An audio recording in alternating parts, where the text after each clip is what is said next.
打開阿 Jam 啊，咁啊有位朋友咧，佢又話咧打工咧就只能打政府工啊，你點睇呢句說話？呢條片就會同大家分享下。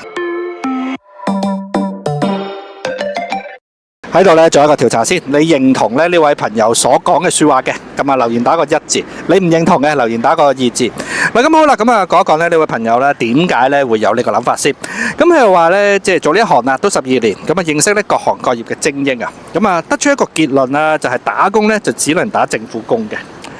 咁佢又解釋咧就係話咧所有商業嘅機構咧都唔會因為你嘅苦勞咁啊或者你嘅功勞啦而一世咁樣去請你。咁啊，所有咧商業機構咧打工人啦，咁啊都係咧，即係好似一個咧用完即棄嘅避孕套啊！咁啊，唔係老闆撲街啊，係個社會轉型緊啊！咁啊，老闆咧唔炒你咧，即係呢啲高人工嘅老臣子啦，佢自己咧公司咧都頂唔住啊！咁啊，高人工咧係因為咧你曾經咧幫到公司賺錢，咁啊，因為社會轉型啦，高人工咧唔再有咧新價值產生啊，就即係變成咗負債嘅，咁即係咧佢去到即係呢度啦，咁啊即係講咗一樣嘢就係咧唔炒你咧，即係你因為你高人工啊嘛，你唔炒你公司咧就搞唔掂啦。咁啊繼續咧就係話咧呢一班咧高人工嘅人咧，通常咧都係40幾歲噶啦，咁就即係40幾歲咧係一個咧成年人嘅事業開始咧進入呢一啲嘅高峰時段啊。咁而咧呢個時段咧炒咗你嘅話啦，要揾咧一份新工啦，咁啊就要同咧一啲30幾歲咧。即係仲肯搏，仲肯捱，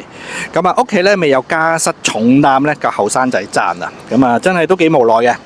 咁啊亦都好彷徨。咁我曾經咧都打過4年工啦，咁啊我已經咧好深刻咁知道啦，就係咧打工係班咧資本家啦精心設計出嚟咧捆綁勞動力嘅伎倆啊。咁啊資本家咧出3萬蚊俾你啦，咁咧係因為咧佢知道咧你會產出6萬蚊嘅價值，甚至乎更多啊。咁啊中間個3萬蚊個差價咧就佢哋賺。咁咧，只要你接受咗呢3萬蚊嘅話啦，你就要咧被呢3萬蚊帶嚟嘅生活咧所捆綁。咁啊，衣食住行咧就係咁噶啦。咁啊，而你咧只有一個出路，就係咧賣肝賣腎，咁啊拼搏升職加人工。咁啊，即係捆綁晒咧你所有嘅可能性咧喺呢個工作崗位上面。咁啊，人工越高啦，咁啊你個捆綁咧就即係越緊嘅。嗱，咁啊，好似呢位朋友都睇通晒一啲嘅即係世事咁樣喎。咁好啦，咁佢繼續講咧，就係咧喺佢最艱難嗰陣時咧，都有一刻咧羨慕過一啲嘅打工人啊。咁啊，至少穩定，咁啊唔使咧個個月跑數交租啦，憂柴憂米啦。咁咧佢亦都見過咧，即係生活咧覺得最滋潤嘅打工人咧就係警察啦。尤其咧係一啲嘅督察啦，做4年嘅，咁啊即係點樣咧都有個總督察，咁啊就10幾萬一個月噶啦。咁只要咧冇特別過分嘅不良嗜好啦，咁啊一定唔會炒你嘅。咁啊準時放工，冇風險，時間又多，咁啊買樓按揭咧又低息，咁啊又有公務員宿舍，咁啊唔使咧捱個市價貴租啦，咁啊社會地位又高啦，咁啊活得咧相當有專業。咁佢話咧，除非咧你嘅志向咧係一啲咧非常專業嘅導向啦，咁啊佢係 list 咗啲嘅，你係律師啊、醫生啊、會計師啊、工程師啊，咁呢個幾得意嘅，佢又寫咧練馬師啊。咁啊，如果唔係嘅話咧，反正咧你都係咧出賣緊你嘅時間同埋勞動力。咁啊，大致上咧呢位朋友咧分享嘅嘢就差唔多啦。你聽完晒咧佢嘅分享之後咧，你有啲咩睇法啦？咁啊呢部分咧就同大家咧分享下，即係一啲睇法啦，就住呢位朋友所講嘅嘢嘅嗱。首先咧就係咧認清咧高人工嘅殘酷本質。咁啊高薪咧唔係一啲嘅獎勵，而係咧高風險嘅代號嘅嗱。你睇翻咧即係呢位朋友講到咧就係咧高人工咧係因為咧你曾經咧幫到公司賺錢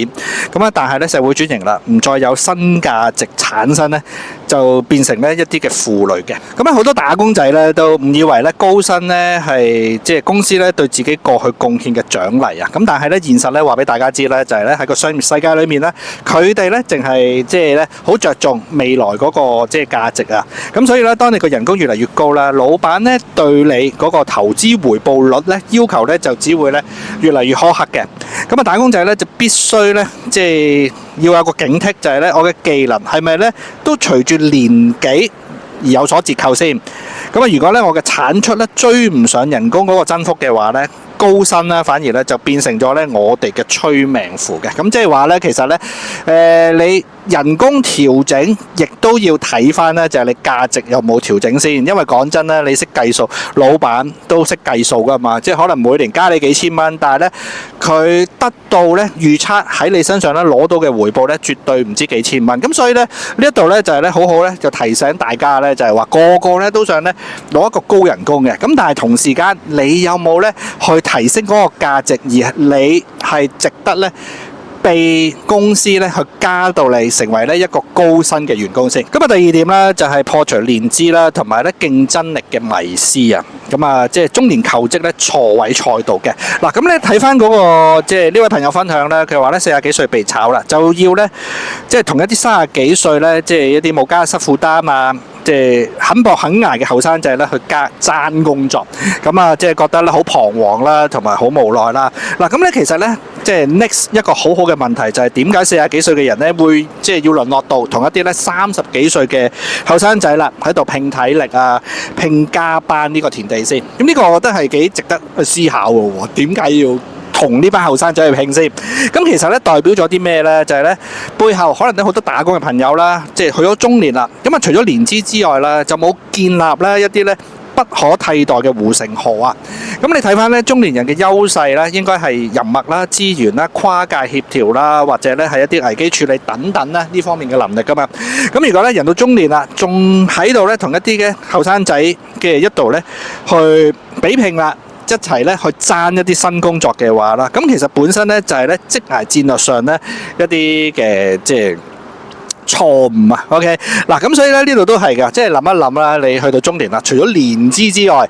即係問一問自己，你嘅優勢係啲咩先？係啦，你喺嗰個職涯喺你嗰個即係功能上啦，有啲咩特別之處先？咁啊，第三點咧就係咧睇穿咧人工嘅黃金枷鎖啦。咁啊，你被3萬蚊嘅人工咧綁架咗啲咩先？咁你睇翻個原文啦，就佢入面講到咧就係資本家咧出3萬蚊嘅糧俾你啦。咁咧因為咧你能夠咧產出6萬蚊嘅價值噶嘛，咁你接受咗呢3萬蚊嘅話啦，咁就好多一啲衣食住行嘅都會咧被呢筆錢咧即係罩住咗啊，係啦，捆綁咗啦，咁啊失去咗咧即係好多嘅可能性嘅。嗱，咁咧其實咧呢度咧喺個經濟學上咧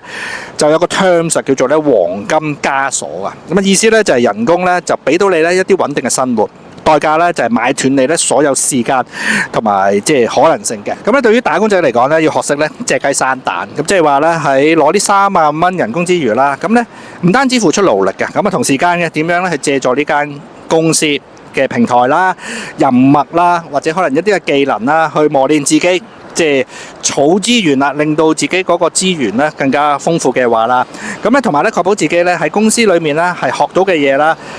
價值係大過咧佢俾你嘅人工，呢一個咧先係賺嘅。嗱，咁所以咧成個諗法咧就係咧，你個僱主啦，佢識去計數之餘，其實咧你都可以識計數噶嘛。咁咩叫賺咧？佢嗰個 concept 就係俾3萬蚊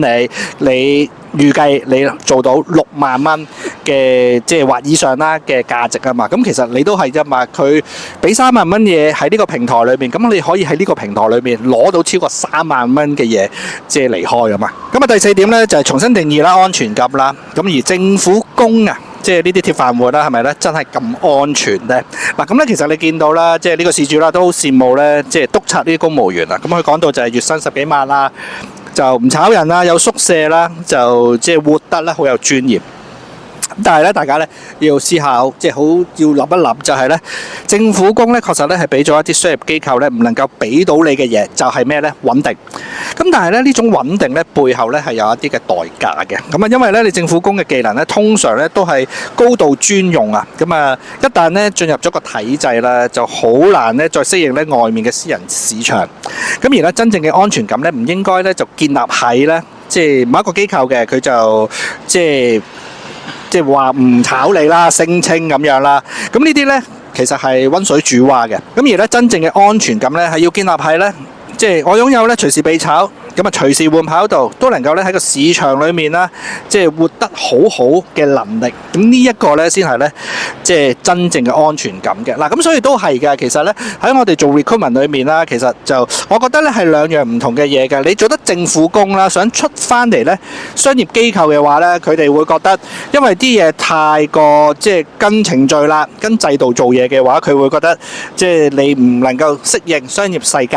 嗰個即係工作環境嘅。咁啊調翻轉啦，就係咧你做開商業世界啦，想入咧政府工啦，佢哋咧亦都會擔心咧，就係咦你會唔會覺得好悶啊？啲嘢唔跟制度嘅喎，唔跟即係啲即係程序嘅喎，你哋可能好多嘢都即係冇網管嘅喎，喺嗰個商業世界。咁佢亦都調翻轉咧，會質疑咧，就係咧你能唔能夠適應翻咧政府入面咧一啲即係機制嘅。咁所以咧其實都係嘅，即係兩條路各有各好處。咁啊睇翻你自己嗰個 career path，即係想點樣行啦。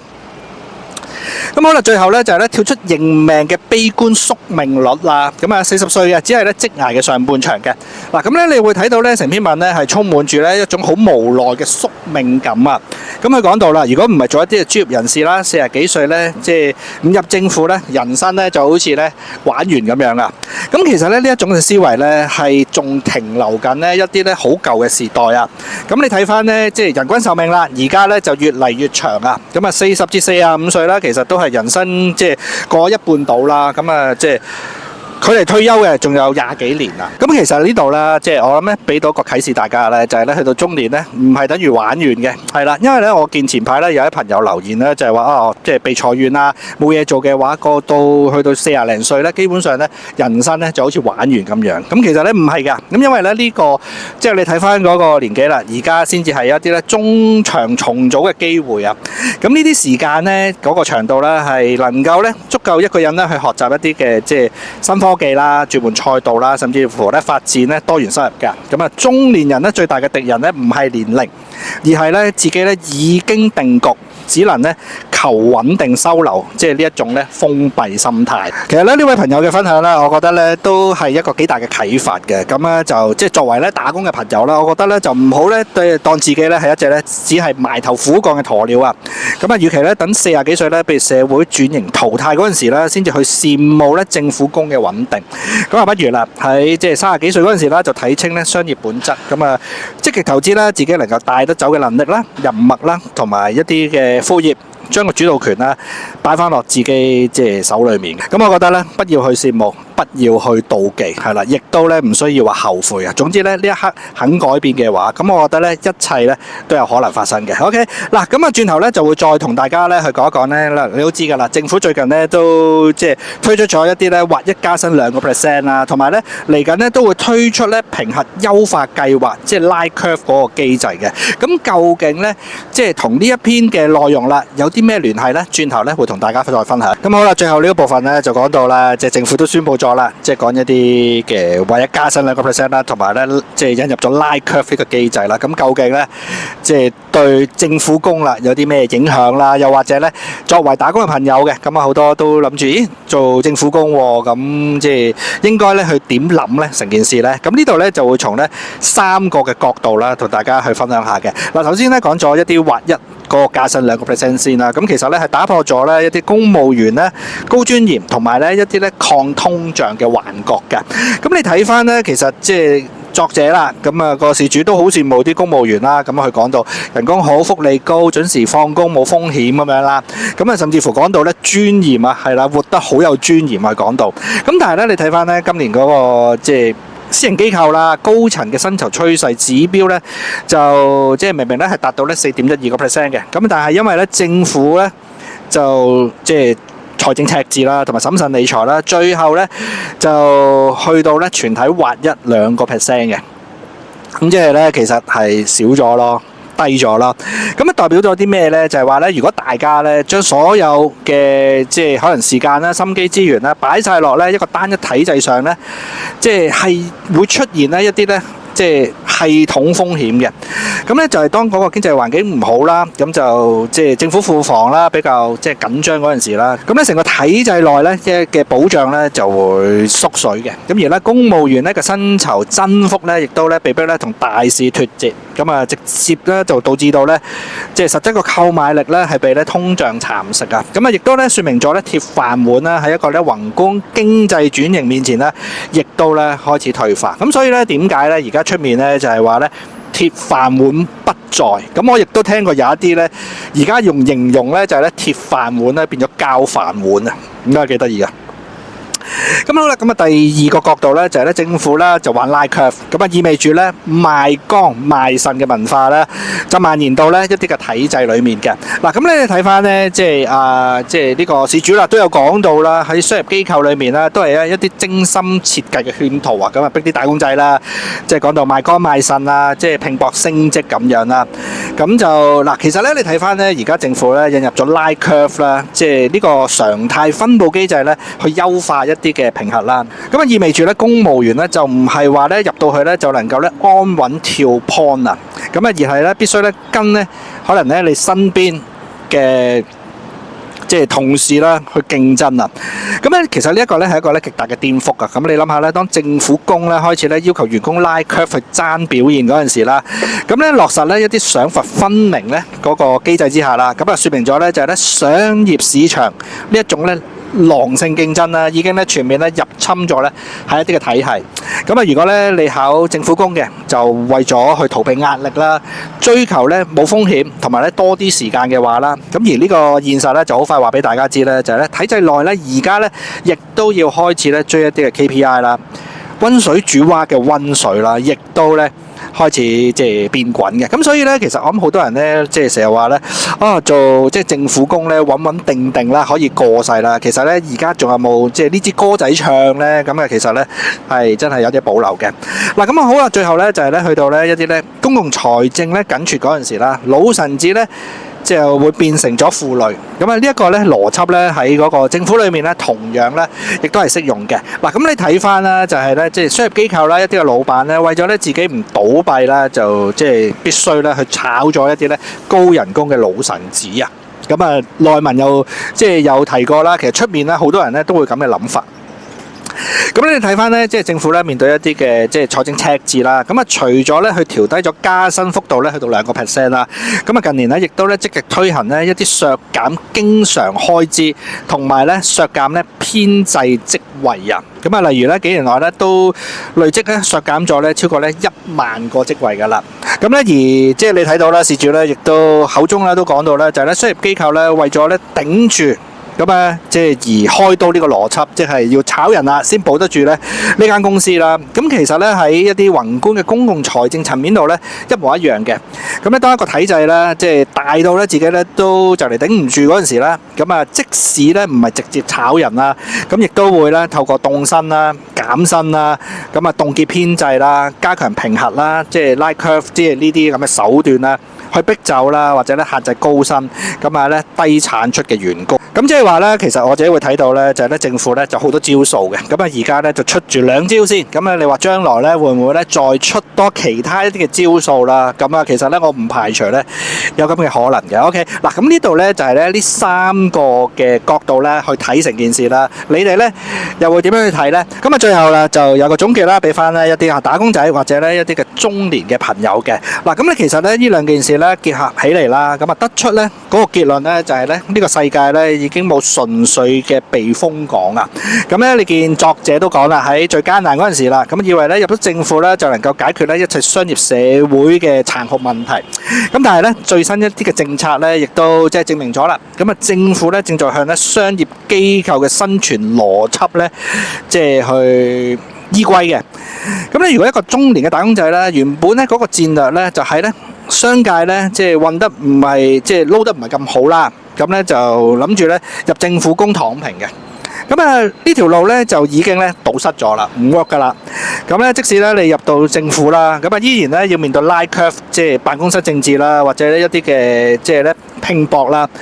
咁啊而咧嗰個薪酬咧，亦都咧可能咧被整體嗰個環境咧壓制啊。咁所以咧就與其咧尋求咧邊一個機構咧更加有保障，咁啊不如咧就即係咧好似頭先所講嘅，咁啊真正嘅安全感咧係喺你咧任何地方，包括商界又好啦，或者政府又好啦，都能夠咧擁有咧隨時被淘汰嗰陣時咧，仍然咧能夠依靠自己嘅手藝同埋個人脈咧而獲得好好嘅破局能力嘅。咁啊呢番説話咧就送俾大家。嗱咁啊大致上咧想同大家咧分享嘅嘢咧就去到呢度。咁啊如果你哋就住今日呢個題目有啲咩諗法，咁啊歡迎大家咧可以咧留言再去交流下。咁時間就去到呢度，我哋下條片再同大家見面，拜拜。